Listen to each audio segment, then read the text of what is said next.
welcome to the regular City of Hoyt Lakes Council meeting, Monday, May 9th, 2022, 5:30. Roll call, please. Mayor Reland. Here. Councilors Zins. Here. Pop. Here. Kramer. Here. Grams. Here. Please stand for Pledge of Allegiance. I pledge allegiance to the flag of the United States of America and to the republic for which it stands, one nation, under God, indivisible, with liberty and justice for all. Thank you. Council, one note for tonight, Council, I'm going to take 11.6, the letters of accommodations, and move it to the end. So we'll do 11.7, 11.8 first. We'll do the accommodations last, okay? Consent agenda. On there's just the approval of council minutes and 3 items under 9. Any questions or comments on consent?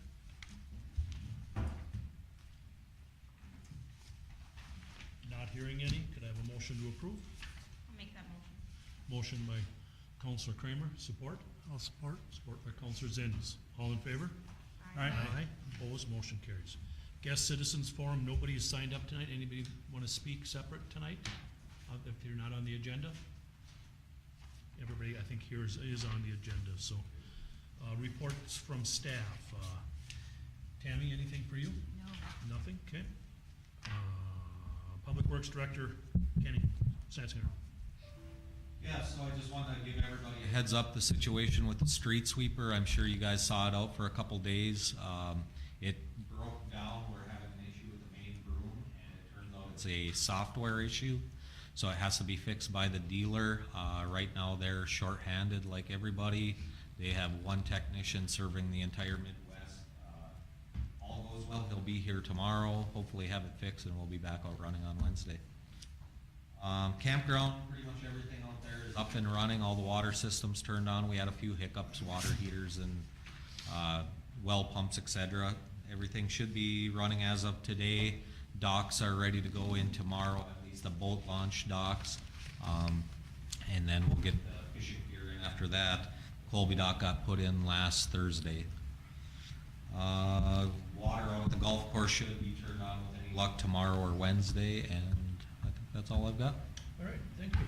Yep. Public Utilities Director, Josh? Or Jake? It's embarrassing, I was close. Yeah, close enough. Well, we're getting ready for flushing hydrants. I'm planning on doing that in probably 2 weeks from now. Starting to repair curb stops and valve boxes in the streets. So if you notice a gap, we'll get to it. Construction's going good at the wastewater plant. The filter building is really looking like an operational building. It'll be a while till it's up in operation, but it's nice to see the equipment in place and really visualize everything.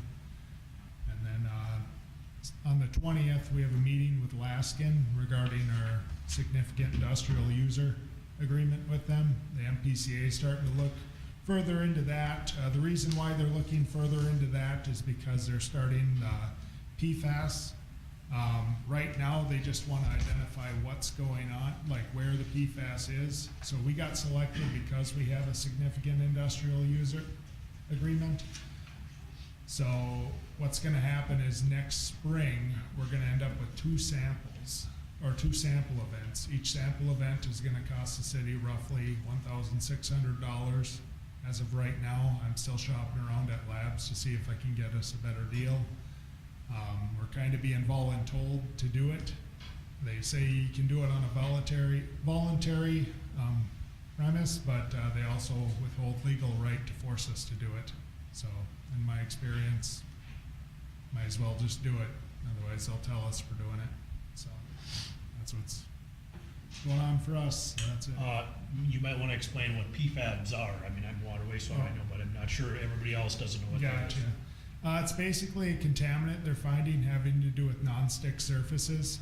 They're also finding it in firefighting chemicals. So right now, their concern is they're finding that certain PFAS can cause cancers. Right now, they're trying to break down which agents of PFAS they want to look for. They don't have that down complete yet. And then try and eliminate it. This is something that's only been out since about the 1950s when this kind of stuff was invented. So we're in the early phases of first detecting where it is. We might not even end up with a limit on it. And as of right now, it's just a monitor only. Okay, So, all right, thank you. One quick question, Jake. Any update on, is the extra water issue surfaced now that, I don't know if the frost is out of the ground or it's got to be close? we are hovering between 400,000 and 500,000 gallons a day at the wastewater plant. That is lower than we saw this time last year. So the only difference I notice is we have a big pit right now where influent comes into the wastewater plant where they're pulling a bunch of groundwater. But we also have some frost in the ground yet.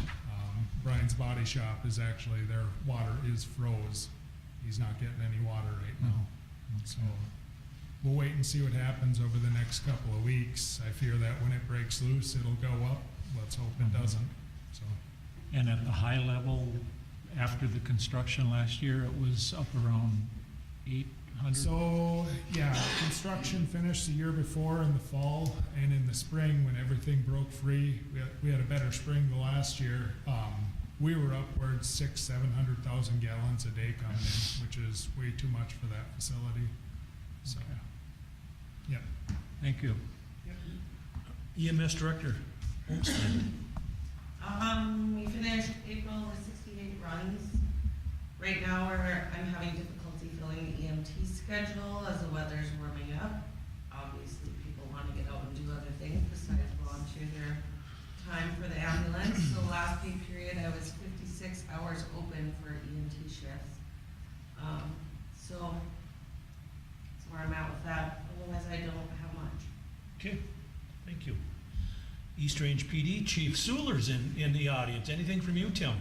Oh, just here to support everybody, here on the later agenda, I think. All right, thank you. And City Attorney Mitch Monfeld. Nothing from me there. All right, thank you. We'll go down to reports from elected officials. Counselor Zins. Nothing tonight. Counselor Pop. Just one quick thing. I did a ride-along with our flight officer this last week and was pleasantly surprised. I think the city is looking pretty good. We still have our known problem areas, but Jordan has stated that he's getting compliance with a lot of the people. He's been working with people. People have been receptive when they get a citation, and if they need more time, they've been asking for it, and he's been working with them. So all in all, I think he's doing a great job, so. Good, thank you. Counselor Kramer. Nothing tonight. Counselor Grams. Nothing to report. And I have nothing else tonight. We'll move on to old business. There's none. New business, 11.1, change order number 1 from Gritter Construction in the amount of $203,127 for the purchase of a sludge truck. Ryan, you want to address that? Yeah. Thank you. Good evening, Mayor and Council. So there's a couple things in the agenda. The first one is that change order for the sludge truck, and in the amount of $203,127. We had talked about this previously before the truck was purchased, and this is covered under the loan and grant through the Public Facilities Authority for the wastewater project. So that funding has already been in place, and this purchase is approved by them. So tonight is just the official action of approving that, and the truck is delivered. So it is on the contractor's pay request as well to receive payment for the truck in full. His question, is that part of the 605 on the next one? Yes, that is correct. That is included in the 605-189 for pay request 21 on the treatment facility. Okay. And I can give a little bit more update as Jake had already too. So just to bring everybody back up to speed with kind of project schedule. Ultimately, the system needs to be in compliance with the mercury limit in October for the NPDES permit is coming up in October. So that's when the facility is supposed to be running, and then by December actually meeting limits.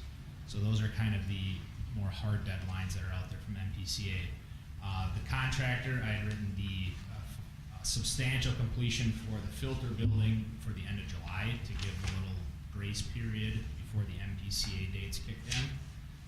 We haven't run into a lot of schedule conflicts. We've been pretty fortunate that a lot of materials were kind of out in front of the material shortage that we see now.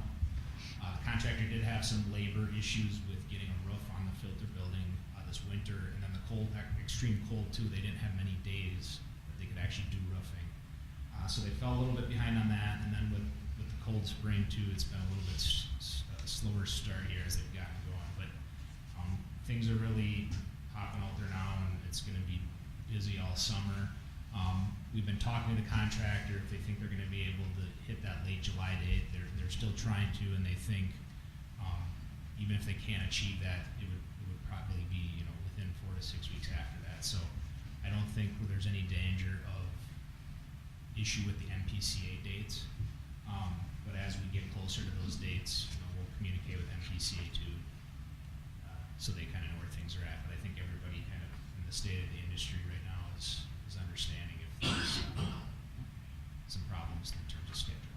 But Okay. we don't see anything major at this time. So on pay request 21, you can see here that after this pay request, they have invoiced about 77% of the contract, which is right on par with where they are in progress.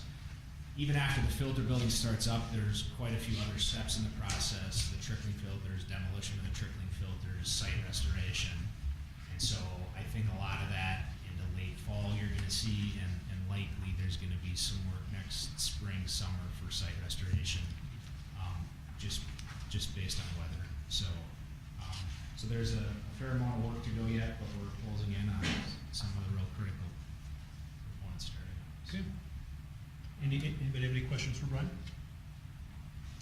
I think this council should probably be looking at an open house out there when it's all done. It probably won't be till next spring when the restoration is done, but it'll tell our citizens why we keep raising our water and wastewater rates. It's to finish this project, so I think it might be something you might want to do in the future. So, can I get a motion to approve the change order number 1 from Gritter Construction in the amount of $203,127? I'll make that motion. Motion by Counselor Pop. Is there support? I'll support. Support by Counselor Grams. All in favor? Aye. Aye. Opposed? Motion carries. 11.2, I'm looking for a motion for the pay request number 21 from Gritter Construction in the amount of $605,189 for the wastewater treatment facility project. I'll make that motion. Motion by Counselor Zins. Is there support? I'll support. Support by Counselor Kramer. All in favor? Aye. Aye. Opposed? Motion carried. Item 11.3, Masabi's Class 23 Prom Committee request. We got a letter from the prom on behalf of the Masabi's Class of 2023. We'd like to ask for the use of the arena at no cost. We've worked hard to raise money to put our event on, and we'd appreciate it very much if you'd consider this. In the past, we'll make sure the facility is cleaned after the event. They come in afterwards and they do a very nice job cleaning up the arena afterwards, so. What is the date on that, Mayor? 21st, May 21st. May 21st? Yeah, the date wasn't on there, so. And there was no other conflicts that you're aware of? Not that I've not heard of any. No. Okay. Any other discussion by council? Not hearing any, could I have a motion to approve the Masabi's Class Prom Committee request? I'll make the motion. Motion by Counselor Grams. Is there support? I'll support. Support by Counselor Zins. All in favor? Aye. Aye. Opposed? Motion carries. 11.4, Resolution 2022-011, setting part-time, temporary, and seasonal employee wages beginning June 1, 22. You'll see the yellow highlighted. We've been having some problems getting part-time help, and the other cities were offering more per hour than we were, so this just raised the temporary salaries of some part-time to match everybody else, so the other cities. Hopefully we can get enough people to work for the summer, so. Questions, discussion? I think Becky's got in there, it's not gonna affect, the biggest one it'll affect is the EMT budget. That one will be going up, but everybody else should be okay, so. I have one concern regarding, how these employees are broken down into permanent, part-time, seasonal, temporary, casual, part-time.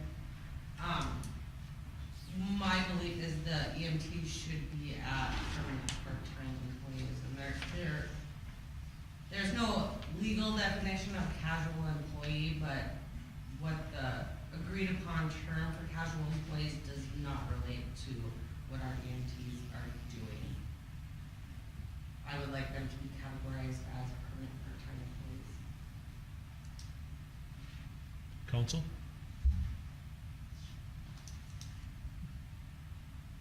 As I see it, I think, are they not considered permanent? I mean, we have to have them. They're, Anne's been on the department for 25 years, so I would consider her a yeah, I would think it's a, employee. yeah, permanent position.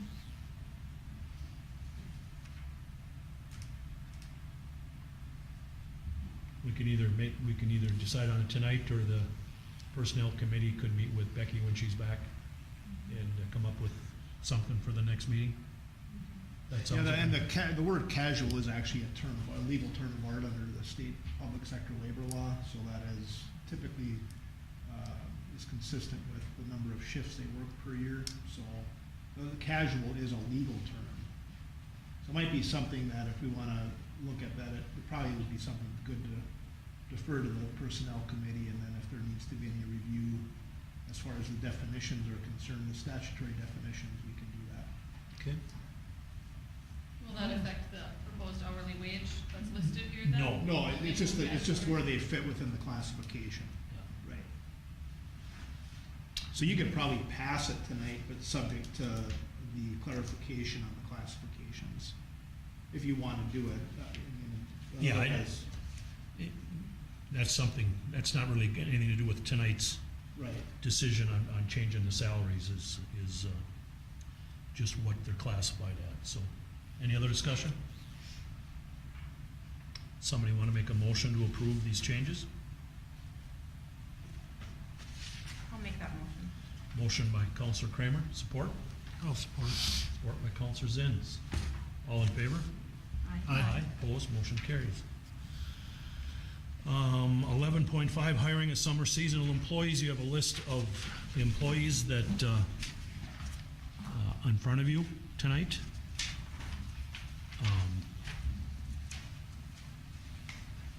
And I think the only one we're still looking for is an assistant greenskeeper, and I haven't heard if anybody's applied for that position yet or not, so. But the rest of the positions we are filling, so. Somebody want to make a motion approving these summer seasonal employees? I'll make that motion. Motion by Counselor Zins, support? I'll support. Support by Counselor Kramer. All in favor? Aye. Aye, opposed, motion carries. We'll jump down to 11.7. Hoyt Lakes Water Carnival Committee request for services from the Hoyt Lakes Fire Department and Hoyt Lakes Emergency Service Department. Dan?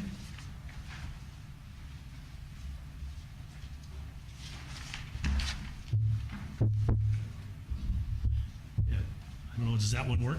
Yeah, it's on. Okay, it's that time of year that I come down every single year on behalf of the Water Carnival, just to update the city council. This year we're planning, I think it's our 67th year. It'd be July 21st through 24th, Thursday through Sunday. We've got lots of things planned. We've been meeting like we always do year round. We've got some new things for the younger kids, such as miniature golf, archery, and bringing in some new events. So that's always good for the young kids. We're honoring the committee that did the history in the book for Erie Mining Company in the parade, which we think is pretty neat. Give those guys some accolades. And then this year with no beer garden, we call it beer garden. It won't be done in time, so we secured, I'll say that, like a circus tent, 120 by 50 for well over $5,000. But we had to have it. And then Kenny, I'll work with you in the city on where we're gonna place it.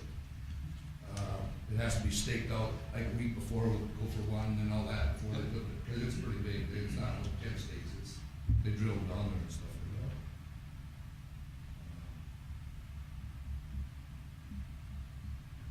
So again, I'm here, I guess, mainly to ask the city again to continue to provide us with the in-kind services you've provided to us over the years. Last year was by far the best year we ever had. in my opinion, of getting help from the city. And that's accolades to Kim, by far. It was great. So again, I'm hearing no money, and we're just asking for the kind of services that you provided us over the years. I'm gonna turn this over to Mel. Mel, I don't know if you have it in front of you, but any issues with the ambulance or fire department or? No, we did bring it up at our last business meeting, and everyone seemed on board. Whether or not we get people to actually sign up for the things, I'm more than likely not going to be paying anyone to do this. It'll be strictly volunteers, so, that way it won't cost us any money. But bringing more people into town, just, I'll have to staff more people. That's my only problem, but. Council, any questions from the council or discussion?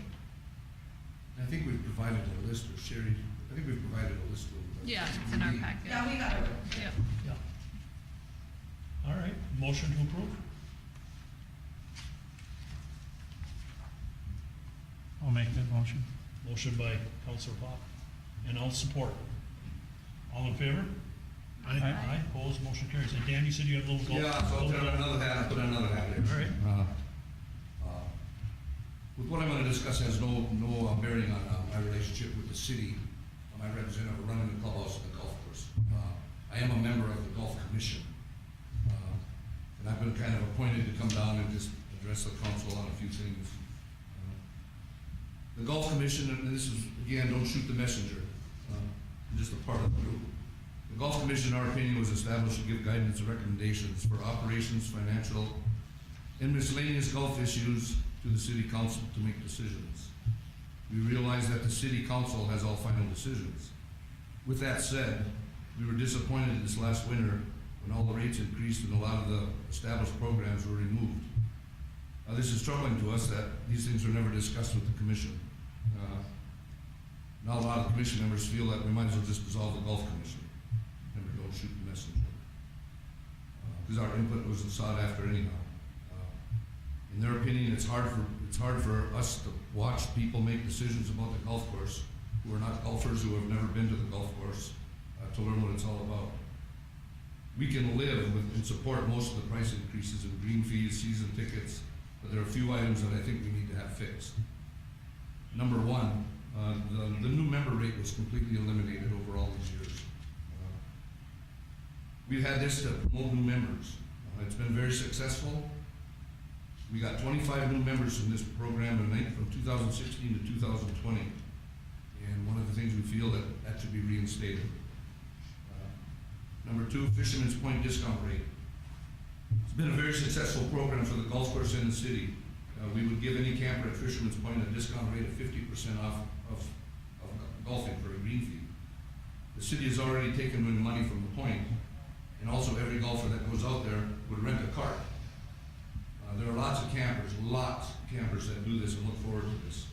And we feel it would be in the best interest of everyone to reinstate the program and just establish a golf rate for this. The third one, which really isn't removed, just so everybody knows, we'll continue to support the Wild North Golf Program, which has been a part of the city for over 15 years. This program allows any golfer from 8 different area golf courses to golf at Hoyt Lakes for half price, green fees only, and allows any Hoyt Lakes golfer to golf at those 8 courses for half price, green fees only. This is the biggest, most successful program that I think the city has. A lot of green fee revenue comes in through this, but we'll continue with that. Then the fourth one and the last one was the family passes. Even though there's not a lot of people that buy family passes, the family pass season ticket in the years, family passes included junior golfers, which were 18 and under. Now this year, family passes include juniors that are 16 and under. In that scenario, if a family has 11th and a 12th grader, you're asking that family to buy a family pass plus to buy 2 junior passes on top of the family pass. We just feel that's wrong. I can remember back almost 20 years ago when Gene Mackey and myself fought this because I had 2 kids that golfed and Gene had the twins that golfed. And we came down, and it's been changed ever since then. We've always included it, so, that's it. Just want, the commission wanted me to come down, I was kind of appointed. G. Mackey, Ron Hakes, J.R. Cobb. All these have been discussed with Wade. Wade agrees with all this. And I have a letter signed that you guys can have, put in your file for Becky or whatever. And if there's any questions for me, fire off. All of these items you brought up, I didn't hear one way that they were gonna help us cut the loss at the golf course. Everything they brought up was gonna make the loss at the golf course bigger. The city of Hoyt Lakes loses $100,000 a year at that golf course. This was just trying to shorten that up a little bit. Understand. That's what this was all I think about. you're gonna do just the opposite. No. You know, we charge $27 for 18 holes here, and Giants Ridge charges $85. I think that's a pretty good rate. I am a golfer, and I. No, you got that wrong, Chris. What's 18 holes It's here about $40 now with the golf cart. with a golf And you cart? can golf Giants Ridge in the afternoon for 44. You can't do it on a weekend. What is it at a weekend? You can't, no. Council, any discussion from the council? Comments? Well, I guess one thing, I know that when we talked about this at budget time, it seems like there's a lot more things that got changed without council approval. I know the only thing that got brought up, Chris, you had said that the rate was gonna go up, which I don't remember exactly what it went up. Yeah, we approved. The commission had. All the rates went up between 8 and 12%, green fees and carts. They all went up between 8 and 12%. And We're not complaining about that. And we as a council did not approve all that, from what I can remember. Because I sit on the commission, I brought back your recommendations. For the last 2 Chris had years, we've always suggested that sat the and did this prices had together. go up. This year, that didn't happen. So, And I have talked to Becky about it, and she said then what we have to do is put this in writing. And then, I don't know why she said, because then we have to have an ordinance on this. Well, I don't know how you gotta have an ordinance to set a rate. I don't know, but that is what she said. Any other discussion? I don't know if it's something that can be decided right here and now. I don't know much about the past or present, how we run the golf course, but I don't know why we couldn't review some of these issues and look at Sure. prices and see if we can come to a mutual agreement by some of it, but I'd have to look into what was done. Right. You know, I can't make any comment either way at this time. And the other thing that was disheartening, I think, is last year we probably had our best year we've ever had in the last 8, 9 years. Any other discussion from the council? Thank you. Thanks, Dan. Thanks. Moving down to 11.8, Resolution 2022-012, accepting the resignation and declaring a vacancy on the Hoyt Lake City Council. A resolution, whereas David Zins was elected councilor of the City of Hoyt Lakes for a term ending on December 31st, 2024, and whereas Dave Zins has been appointed to a non-compatible office as of June 1, 2022, and whereas David Zins is resigning his seat as the Hoyt Lake City Councilor effective June 1st, 22, and whereas there is now a vacancy in the council position previously held by David Zins. Now therefore be it resolved by the Hoyt Lake City Council as follows. The Hoyt Lake City Council hereby accepts the resignation of David Zins from the Hoyt Lake City Council effective June 1, 2022. The Hoyt Lake City Council hereby declares a vacancy on the council position previously held by David Zins as of June 1, 2022. The Hoyt Lake City Council will then proceed to fill said vacancy by appointment in accordance with the procedures set forth in Minnesota State Section 412.02, adopted by the City of Hoyt Lake City Council this 9th day of May 22. What this is about, I'm resigning effective June 1st.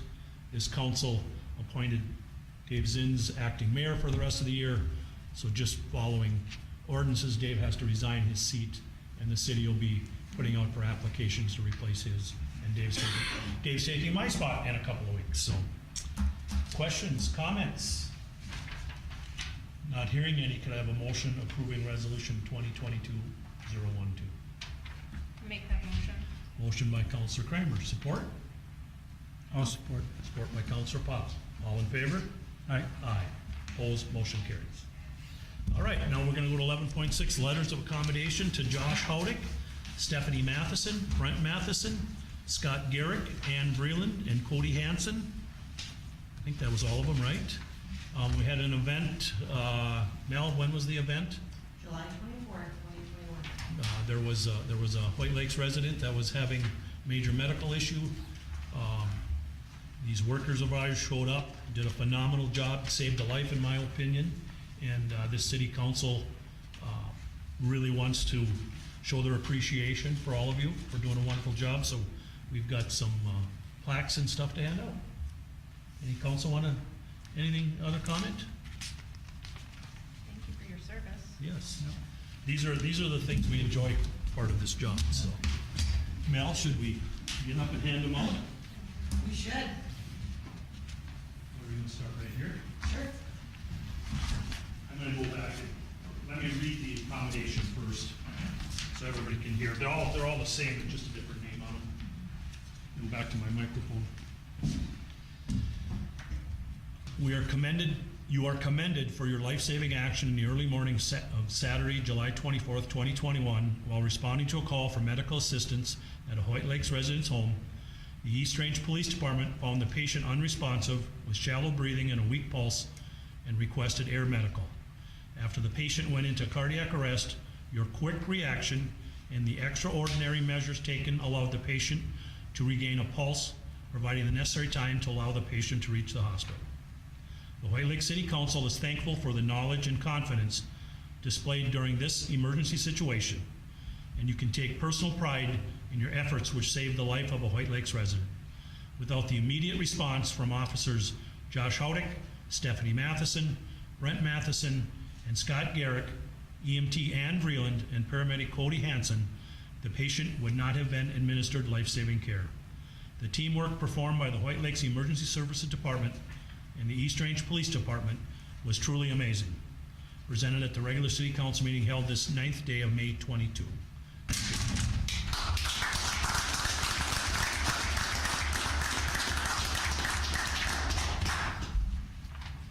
Now, are we giving roll call? Yes. Brent?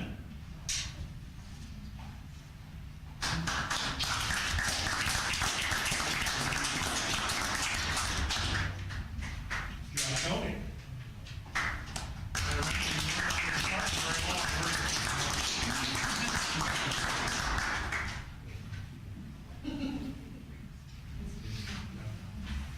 Scott Garrett?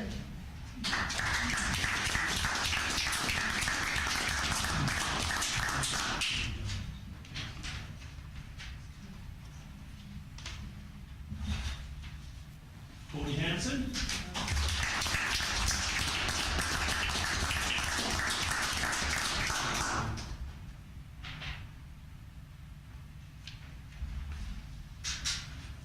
And Vreeland?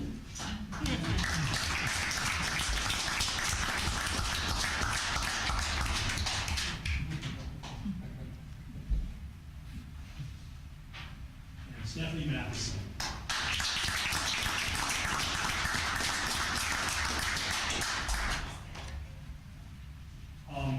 We've got to end this meeting, which will just take a minute, and then there's going to be coffee and cake and stuff afterwards, okay?